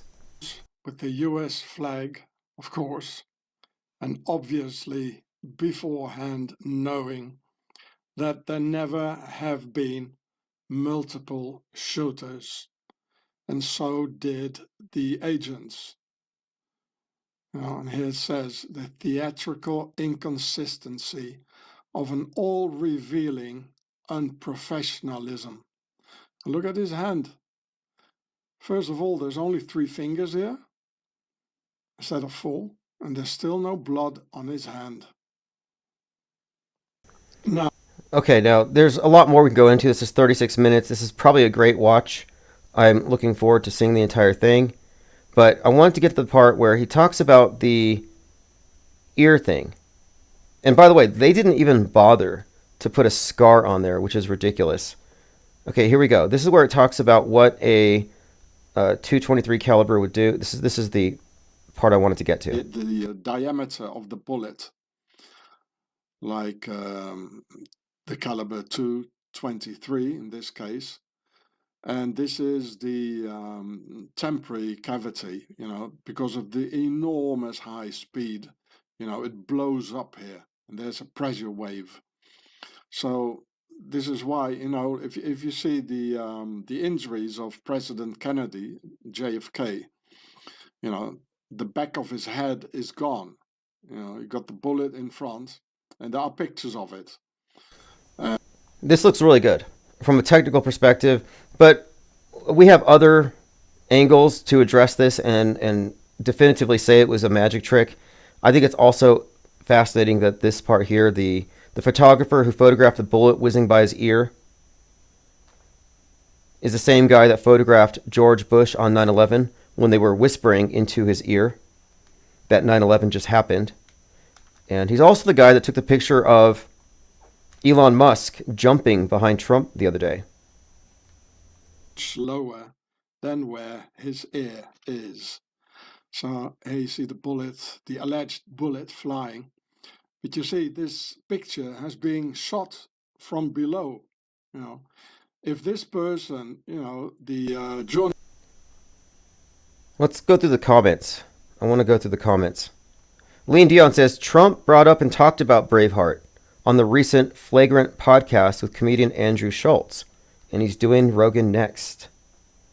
James M. says, IPS is claiming there's no chemtrails. He can't prove there's not. Yeah, you can't prove to me that there's no chupacabra. Debunk chupacabras, please. Debunk unicorns. I do think that there's some stratospheric aerosol injections, but I think it's coming from unicorns. And Bigfoot riding on unicorns has something to do with it. Prove that's not true, and then we can talk. If that's what we're going to do. Let's make outlandish claims and shift the burden of proof, because that's what we do here, right? Look, if you can prove the existence of chemtrails that you have so much faith in, you will be seen as a hero. We will build a statue of you. This guy saved us from the sky poison. Nobody else could do it, but this guy did it. He's got video evidence. If somebody could prove it, they would be a hero. It would be like, I don't know. I mean, you'd get some kind of a prize, I guarantee it. Because think about how many, there's 330 million people in America, and we're all being victimized and poisoned by the chemtrails, and nobody's doing anything about it. And if you can be the one to prove it once and for all, we can stop it.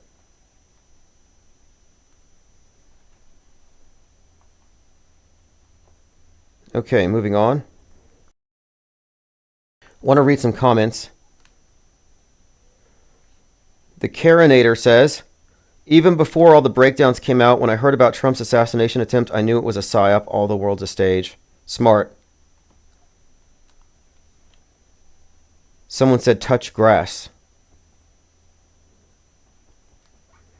J. Casey, CIA Director William J. Casey said in 1981, we will know our disinformation is complete when everything the American public believes is false. Everything. So the alt media is controlled by the same people. It's the same CIA. Sorry, it's like there's no difference. Alt, mainstream. So we have a chemtrail Greta in here. He says your claim of no chemtrails is ridiculous. Chupacabras don't exist. The burden of proof is on the person making the extraordinary claim. And chemtrails is an extraordinary claim.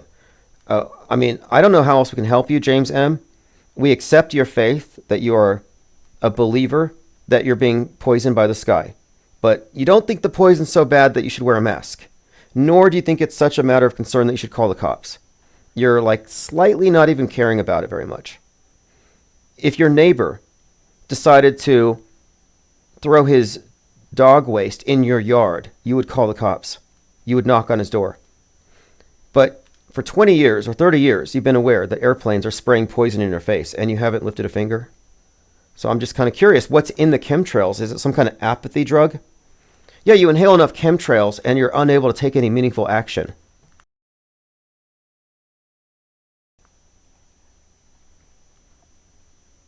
Okay, let's see here. Not a scratch on his ear. Spartacus says Maga in Latin means witch or sorcerer. Yeah, it does. And I would even say that Make America Great Again is a reference to make... It also refers to, I think, Babylon the Fallen. The scarlet... I think it describes Revelation 17. And across her brow it's written, what's Babylon the Fallen. And I think that saying, Make America Great Again, implies America has fallen. Trump is the whore of Babylon and Antichrist, all rolled into one, but the nonners think he's Christ. But if you go off of predictive programming, he's more anti than not.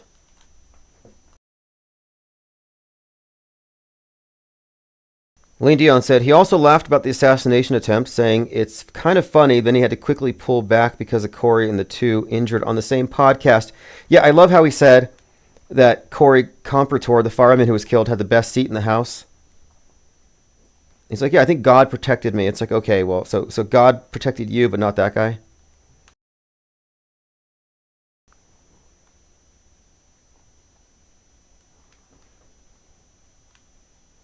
James M. says, I'm not mentioning chemtrails anymore. I'm not dying on the hill because I don't know whether they exist or not. Yeah, you're admitting that you're confused, and that's fine. What we're doing here with this parallel media, this breakaway from alt media, means we're getting away from the confusion of belief systems and competing belief systems. And this places us in a position of informed disbelief. And it removes a lot of phobias. So whereas you don't know if the chemtrails are real or not. So you don't really know, so you're confused about it. So you walk outside, you look at the sky and you're thinking, is that poison or isn't it? We'll never know. So to you it's a mystery, but you think you might be getting poisoned. So you have some uncertainty and doubt. I'll say minor sky phobia. I walk outside and I enjoy my day. I don't have any sort of sense of threat from above, nor am I wondering about some secret group using airplanes to poison me. So we live in two different worlds. We have two different worldviews. And that's what we're ultimately describing here, how the mainstream worldview is a doomsday cult. The alt media is a subset of that, and it's even more extreme and nightmarish. So in your world, you're being poisoned by bad guys, and nobody believes you. And that must be terrifying for you. I am not even slightly concerned about it. So you're a little more scared than me. That's the main difference. And so I'm just saying here that one of the primary tenets of autohoaxology is that when you're a skeptic and you reserve judgment until you get more information. See, I'm reserving judgment. I don't have enough information to know with a lot of stuff, fake or real, until I assess it. And I have assessed chemtrails. And I have arrived at the conclusion that there's evidence to support contrails. I don't sit in a state of confusion. And what we're trying to get away from here is the confusion. So you're confused and scared and you're admitting it. And that's fine. We're not. I guess I have to go back and read this quote from... Do we know each other? Frank Herbert, Dune. And this will explain everything. Because there's a reason why I'm harping on this. There's a very good reason. Here's what the distinction is. So Frank Herbert said, quote, belief happens because of manipulation, knowledge and a belief. This is it. This is actually a different one, but I like this one. This is the specific one. Now this is referring to you, mainstream mediated minds and alt media minds. So if you're still a believer in, let's just say, Orthodox trutherism, quote, they are not mad, they are trained to believe, not to know. Belief can be manipulated, knowledge is dangerous. So you've been trained, we've been trained, and that's what when I say we're all programmed, that's what I mean. We're programmed to be believers. They don't want knowers and seekers and fact finders and reality testers. They want believers, faithful believers who trust what they see on the screen or trust what they see from alternative sources. That's it. They don't want this third group of skeptics.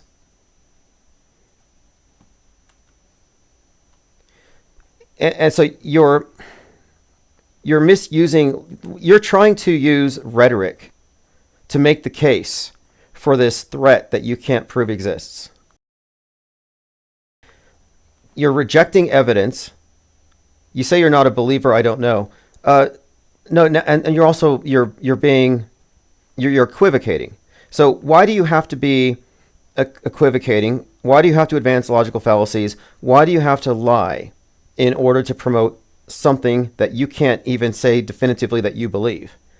Like, you're really passionate about this thing you only half-ass believe in. You're very passionate about something that you don't even know if you believe in it or not. Very curious position for you. But my question, which you haven't answered here, is what is your incentive? Like, I understand the incentive of a chemtrail, of a climate change person. You know, they believe that we need to regulate our behaviors to save the planet. But what is your incentive here by spreading a rumor about something that you don't even believe exists? It would be like promoting Jehovah's Witness literature and you're an atheist. Like, it might be true, I don't know. Maybe this is the whole thing, so maybe you should believe this. I don't know if I do or not. But you're advocating it. You're spreading it. So either you are being disingenuous because you know you lost the argument, or you're confused, or you're an agent, you're being paid. Isabel Ann says, we're still on chemtrails. Yeah, we are. Well, James M. is still high on the chemtrails. There's nobody else here, I don't think, who really believes in it. So I got a clip here to play. This is from Breaking Bad, semi-truck shootout scene. And what are we going to see here? Oh, okay. Okay, I remember this scene now. Breaking Bad. This is a documentary about the city that I'm in. This is the scene where, yes, the guy gets shot in his ear. Let me go ahead and play this short clip. I don't want to get a copyright strike.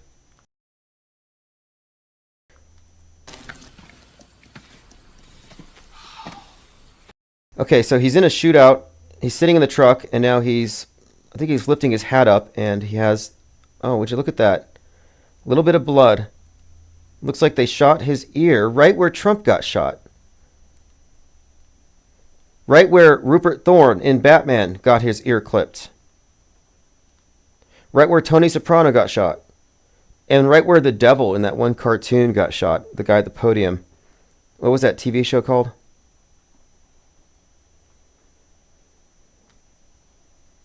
James says, dude, you're a smart dude, don't gaslight. You're the gaslighter, James. You have not addressed the Appleman chart. That's your homework. Your homework is to research condensation trails. If you can't debunk them, then you're not in a position to assert something else. The facts support the existence of condensation trails. It's easy to understand. You cannot predict your chemtrail magic. You cannot predict these invisible planes, these unmarked planes. You cannot offer any kind of predictive capability whatsoever, and you don't even believe in it. So again, I think you could just let it go. I think you're fighting with yourself in this one. And that's fine. That's fine. These are truth or orthodoxies, and I call these guardrails. And these are things that we're deliberately going up against. People get really triggered by this. They get triggered by Mandela effect because they don't want to believe that they've been fooled. But you have been fooled. We all have been. Okay, so this is a great clip here. We're looking at Breaking Bad, semi-truck shootout scene, season 4, episode 4. Fascinating. I want to see if bro thinks he's the former president. Says what, dog?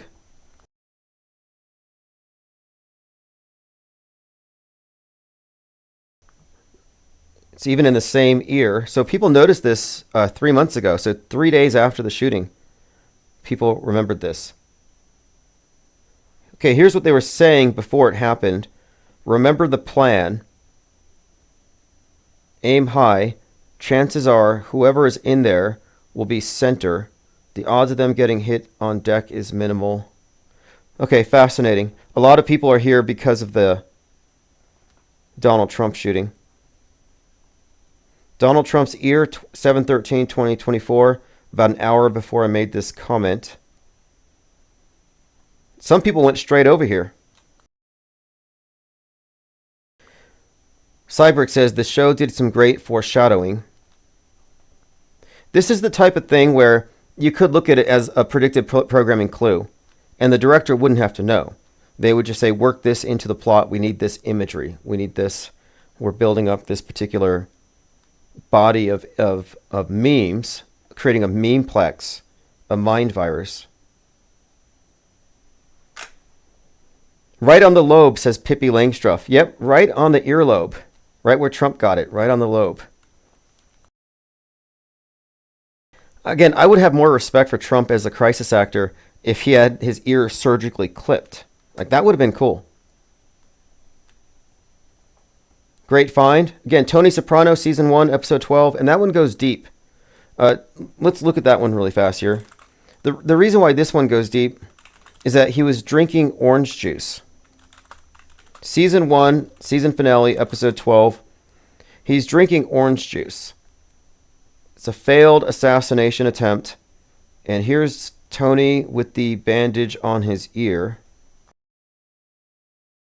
The orange juice connection is a Godfather connection. Francis Ford Coppola, who we've been talking about a lot because of Megalopolis or Mogalopolis. A lot of Trump connections there. And the Trump character does get shot in the eye. Raises from the dead, like something out of Revelation 13. But the mob boss connection, the orange juice. In The Godfather's got an assassination attempt where oranges are spilled onto the ground, and he's got an orange peel in his mouth when he takes the poison. So there's something with the orange, which you can obviously connect to Donald Trump, and the orange face paint, which sometimes rubs off on Laura Loomer's cheek. I love how fast people are. Now, let me bring up this point.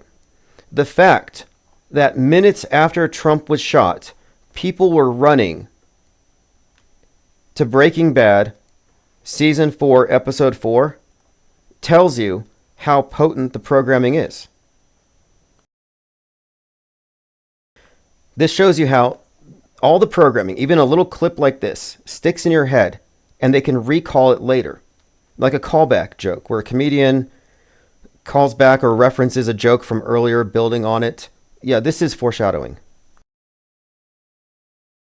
And this episode was how many years ago? 10, 15? How many years ago was this episode? And here we are, years later. This came out in 2008. 2008. So like 15, 16 years ago, somebody sees this and they recall it instantly when they see Trump getting shot. I think this is saying a lot about the power of predictive programming and about setting the frame of reference, putting things into the realm of possibility.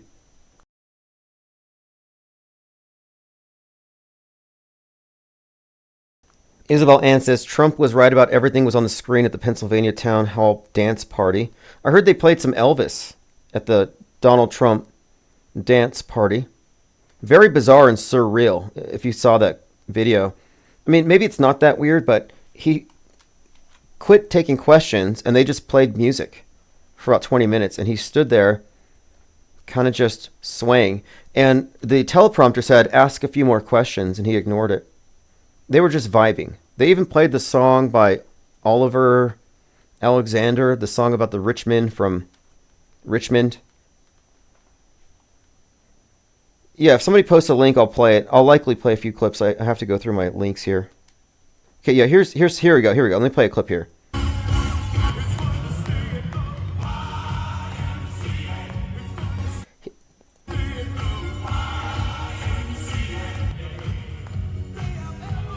And that's Governor Kristi Noem behind him.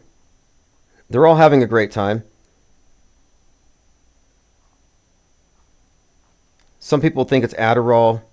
Maybe he just likes the music. I don't know. I would also suggest that this is one of those situations where you had to be there. I think that he does this at Mar-a-Lago, just plays the music and people hang out and listen. It's like Kim Jong-il. I think everybody rises to their feet when he steps in the room. Okay, we talked about Rupert Thorne. Probably alludes to Damien Thorne. And when we talk about politicians and world stage characters having a pre-existence in entertainment, I refer to these characters as predictive programming proxies.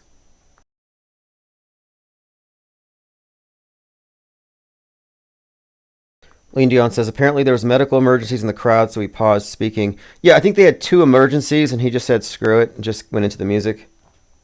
Trump is highly entertaining. The whole thing is entertaining. I call it the PSYOP entertainment complex. They want it to be like, you just can't look away.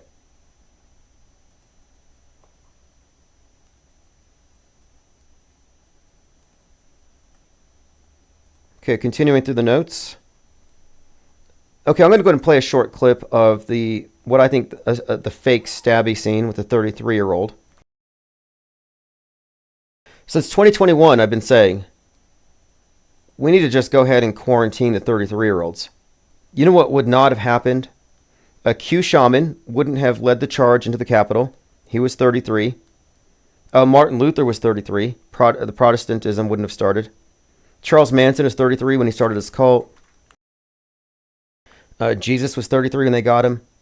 Like, you go down the list. The 33-year-olds. Dave Koresh was 33 when they incinerated him.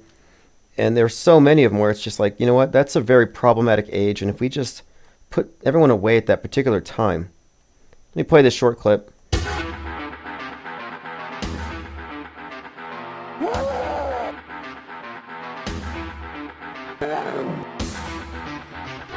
Now, someone did this to be funny. If you don't recognize the music, that's Doom.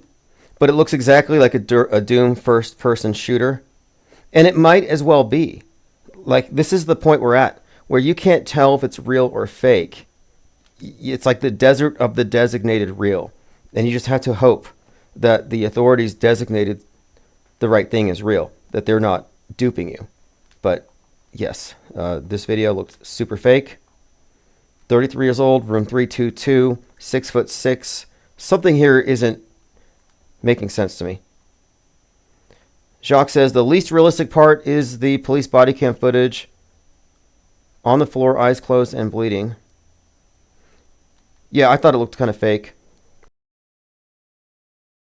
What's the agenda? Like the Tyreek Hill Dolphin player pulled out of his car. Yeah, that was fake. That was staged. And it was meant to resonate with the recently released Rebel Ridge on Netflix, which opened up with a similar scene. Michael Slauson said, only morons like this deny geoengineering. Now, that's a little ironic. And that's because geoengineering exists, but it's not what you think. The conspiracy theories about geoengineering misrepresent what geoengineering is. Geoengineering is actually climate change remediation. It's a fake cure for a fake problem, and it's ineffective, and it doesn't really exist. Geoengineering isn't really a thing. It's just it's like a buzzword, and no one can define it. But if you look up the definition on Wiki, it has been defined. It's a subset of climate science. So nobody's denying it, but I'm denying your definition of it. And clearly, you've never looked it up. Techhead303 says, I've listened to your show enough to know that you're one of the biggest bullshitters going. You bell end. Thank you for that. I don't know what a bell end is. David Polk says, I enjoy the think tank format. The painting of the big picture is most interesting to me. Let's Go says, a helpful concept is the idea that these boogeymen are simply characters. Imagine being afraid of a movie villain. The absurdity is self-evident. How do you know you're looking at a character? They're projected onto our lives like a movie we didn't pay to watch. Good point there. I call them hyperstitions. It's like superstitions, like werewolves. But a hyperstition is something that is reinforced, like an echo chamber effect. Everyone reinforces the superstition because it's part of the closed system of ideas. It's part of your mental map. It's a hyperstition. Okay, let's see here. Uki says, you called it. Let's see what we called.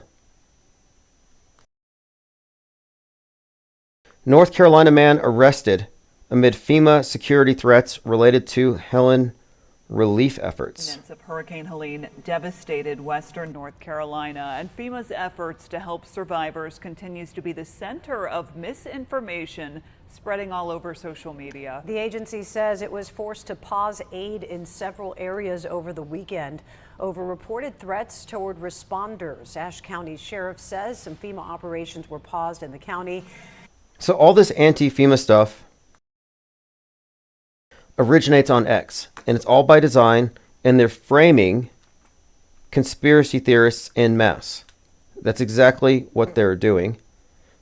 Jacques says geoengineering is man-made climate change. Well, let's look at the definition of geoengineering. It's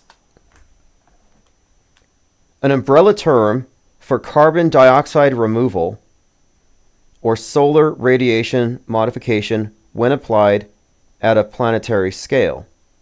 So it's an umbrella term for climate change remediation. And as far as does it exist or does it do what people say? Well, no, not really. It's kind of a huge scam. But it presupposes the existence of the climate crisis. It does not refer to weather modification in the sense that chemtrail believers think it does.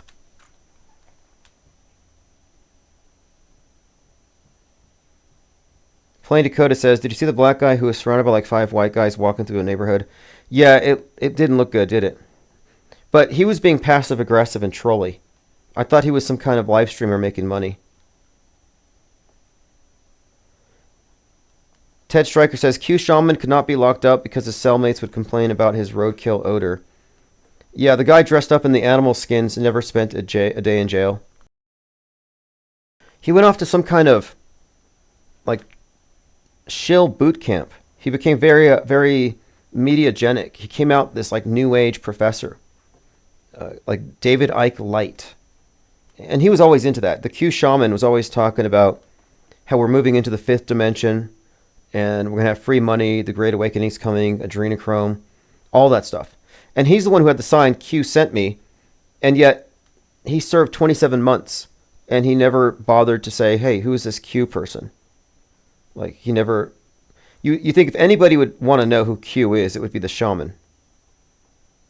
Plain Dakota says, it seems like they're running the George Floyd template. Yeah, it is. It's part of this building up of a martyr. It's this martyr that is representative of, or represents, I think, the class, the lower class, or the victims of systemic oppression.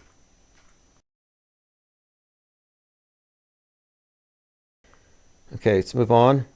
So North Carolina man, I did call this too.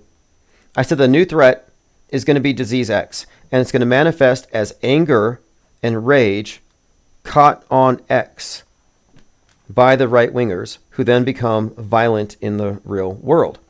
And this started with Richard Card shortly after X became X, and I said disease X is going to be the mind virus pandemic that necessitates the shutdown of the internet. The blackout.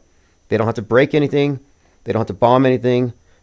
They will get the public's acquiescence in censoring the shared space of cyberspace, this commons.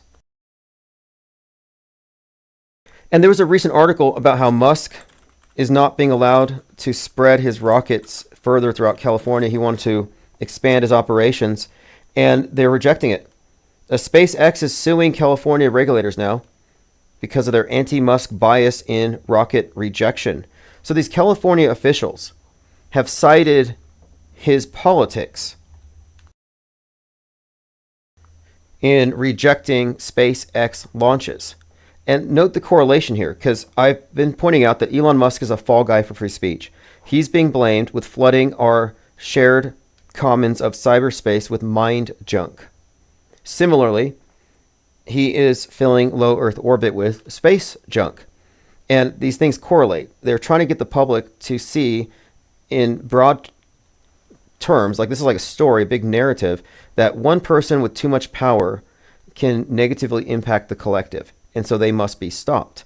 So disease X represents the consequence of unfettered free speech, and of course Musk has been made into a bad guy. So when the disease X outbreak causes a lot of violence and destruction and threats against the weatherman, they're going to say, okay, for the good of society, we have to regulate this more.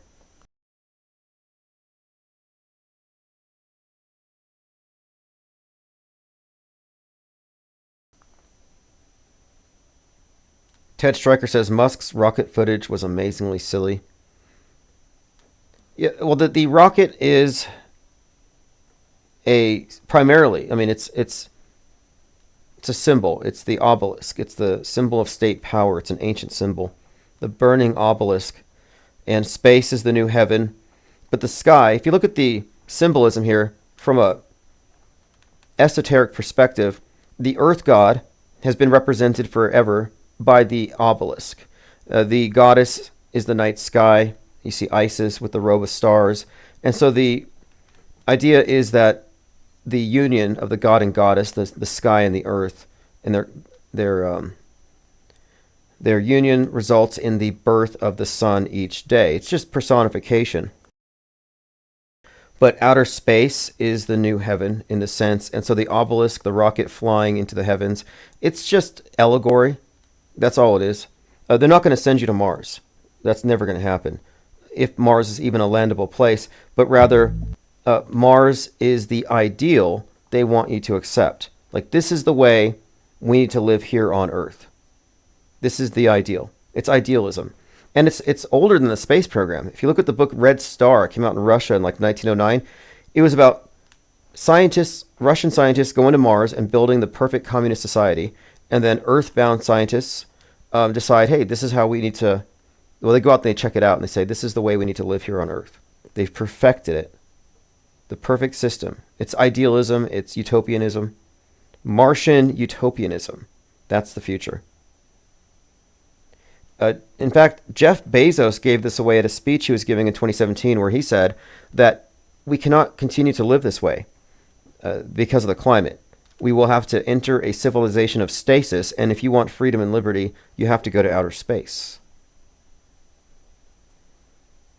Just got this notice from X.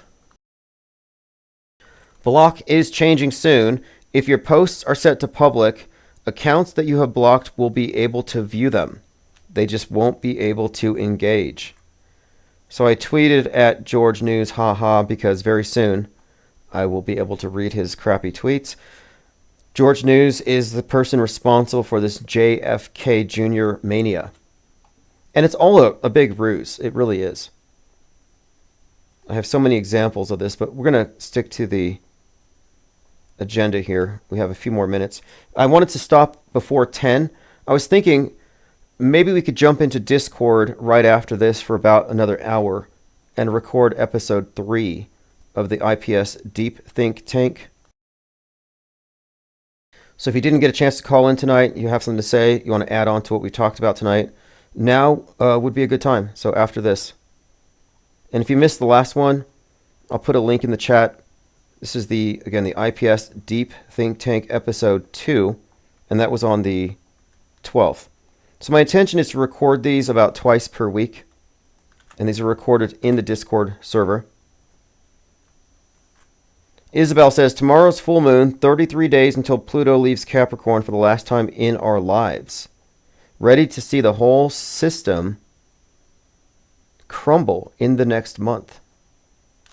So Pluto entered, I think Pluto was in 27 degrees Capricorn when America was founded, July 4th, 1776, and it returned to that position on 2/2/2022. And we were talking about the significance of Pluto's return and how it happens once in an empire, then the empire crumbles. I think we can correlate Pluto with Hades, the underworld, and Hades releases the Kraken. Will Sommer posted, Russell Brand remade himself as a right-wing Christian influencer and is now selling magical amulets that protect you from Wi-Fi signals and other evil energies, only $239. Hey, James M., the chemtrail guy, are you a 5G phobic as well? I notice a lot of these things come in clusters. And in this case, this is something I've seen before where they're doing something proactive. Nobody's invented the chemtrail mask, but people do have anti-5G or 5G protective garments. And Russell Brand has this new thing where he became Catholic or Christian and he's baptizing people. I saw pictures, a bunch of guys in man buns and diapers in the water dipping each other under. And I'm just like, I wouldn't want to be downstream from this guy. But yeah, here he is selling magical amulets. Just back from Narnia, where I had a holiday, Mr. Tumnus, Aslan, all those guys. And as you know, airports are places full of Wi-Fi and all sorts of evil energies. Think of all the phones out there, all of the signals, corruptible and corrupting. Luckily, I wear this magical amulet from... All right, magical amulet, and he's really selling it. Corrupting signals. Now, this conversion is fake.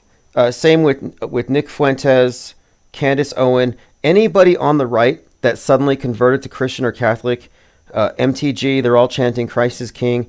They're all faking it. And this is part of the dialectic where the left is in the cult of nasotology. They believe in scientism, and they believe in the vax as salvation from this new concept of sin called the virus. The other side doesn't believe in and refuses treatment for. So the unsaved. And the unsaved believe in the archaic concept of sin.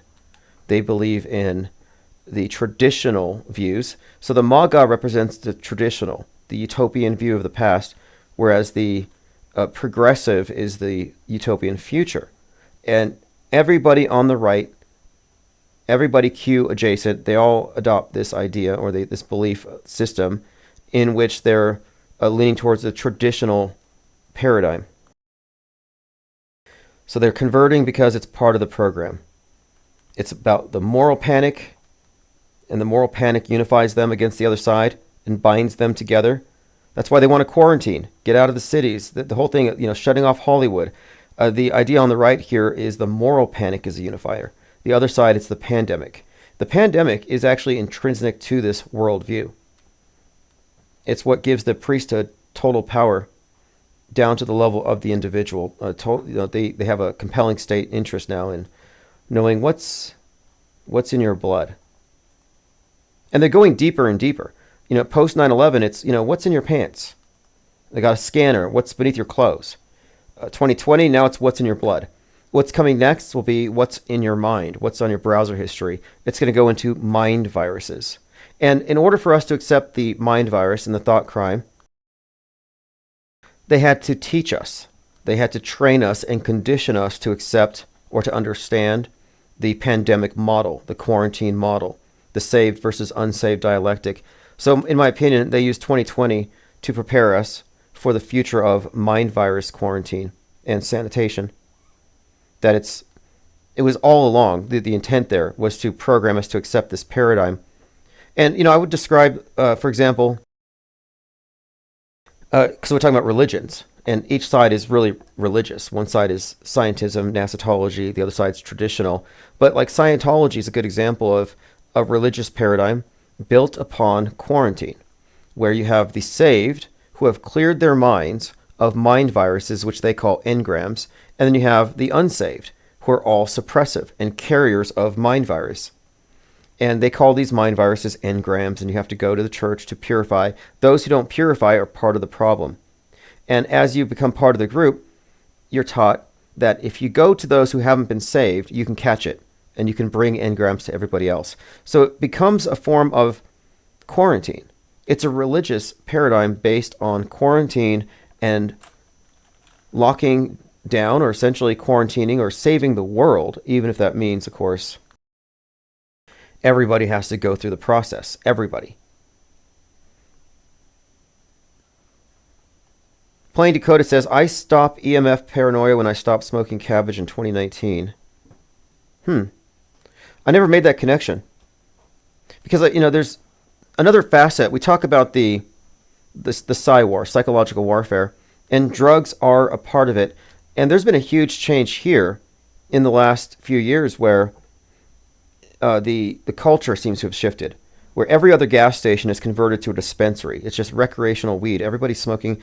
And I noticed that the energy drinks have all kind of changed into non-sugar and infused with like a lot of B12 and stuff. So I'm thinking this looks like alchemy on a mass scale, where perhaps they're conditioning people for the next lockdown, where we're maybe psychologically prepared for a more immersive media experience, and perhaps even destroying our cognition on some level, where it's easier to fall into delusion since we're all just immersed in media. Does JL believe in the right? You don't have to believe in the left or right to be categorized as such. You're in the political horseshoe if you're in the MSM box. Do you if you believe in the basic paradigm, you're in it. There's no alternative. The question is, do you lean left or right? Do you go woke or truther, or do you stay in just Normieville?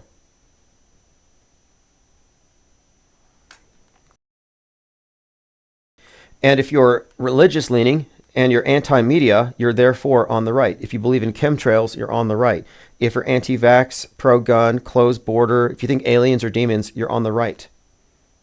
I wrote a book on this. It was really just a collection of my blogs from 2022 called A Schism and Everything.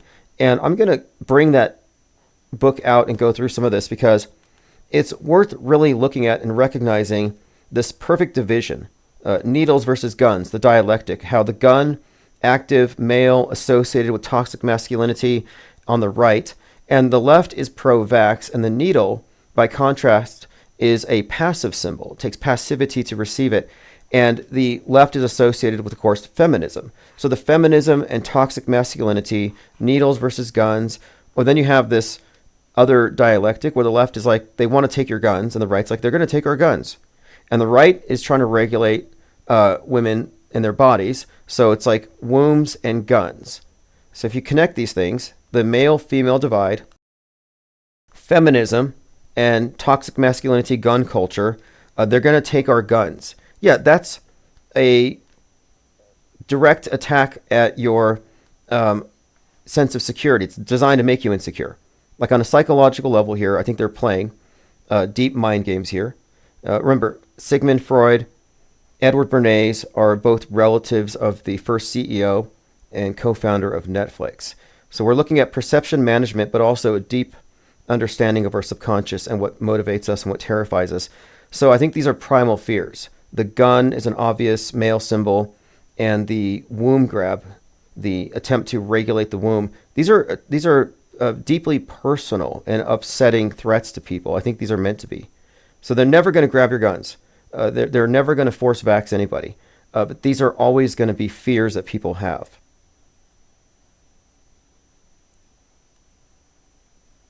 James M., does he believe the mainstream box? No, he doesn't. JL is 100% anti-mainstream. He's one of the foremost decoders of fake news. I mean, what we do, which is similar, is we both analyze the big picture, but his focus is more like on the news, CNN and Fox, whatever's on TV, whereas we're looking more at movies and video games.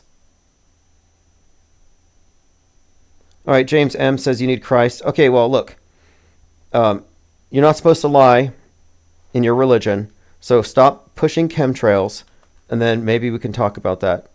But I'm not going to take religious advice from somebody who lies to me and manipulates words, engages in sophistry. That's very satanic.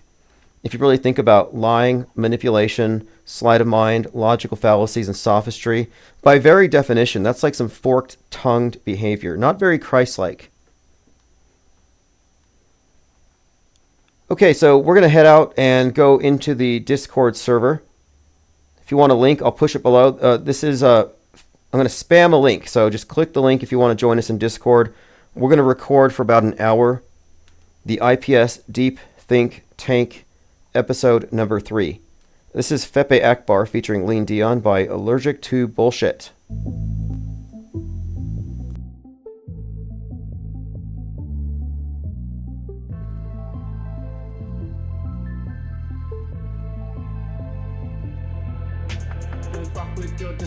keep it real, that's a profession. Like the whole world is pretending. Found the truth around the penguin. Get a gang on with a blessing. All the other gang are stressing. RPSC on a nesting. Only real one's gonna get this. Fake ones only accept this. They can miss some message. Timbuktu got bodies, yeah. Find them in our records. Auto host and message. Squad are represented. Killing you with knowledge, yeah. The uppers getting dirty. Why you so affected? Cause we're so effective. Let go of your worries, yeah. The whole thing is a sinner. We got it and we get it. Offering refreshment. Level up your conscience, yeah. It's honestly the essence. This wave is uncontainable. Facts are undebatable. You lanes are unrelatable. Give a fuck about saving you. We could keep on playing you. You just keep complaining too. Game is unescapable unless you're with the gang or no. Messing with the penguin. We're messing with the penguin. Messing with the penguin. Messing with the penguin. Messing with the penguin. Messing with the penguin. Messing with the penguin. Fucking with the penguins. Yeah, with the penguins. I'm coming with a vengeance, trying to make you come to your senses. Forget the general consensus, just pay attention. Hey Tim, did you see them pictures I put up earlier on the chat? Independent media, we got that real shit fucking encyclopedia. We're bringing an end to this mass hysteria. They wanna know why it's so serious, cause you must be delirious. If you're still believing stuff, get a grip and show some evidence for your bold claims. We don't play no games, we stay relentless, exposing hoax events. Quick, the IPS are making an entrance. Busting doors down, cause now's the time for interventions. Did I mention we're affecting so many men across the spectrum? We stand out from the crowd, we don't blend in. Steady gaining tremendous momentum. There's nothing close to resembling. Check the emblem, it's a penguin, not a gremlin. Just letting you know you're on an infinite plane, it's never bending. We strike like 10 pin, killing all fears and breaking the tension. Got another hoax army, digging deep in the trenches. Come and join in, be adventurous. Quit being so sensitive, forget the censorship. We ain't telling fibs. Messing with the penguin. We're messing with the penguin.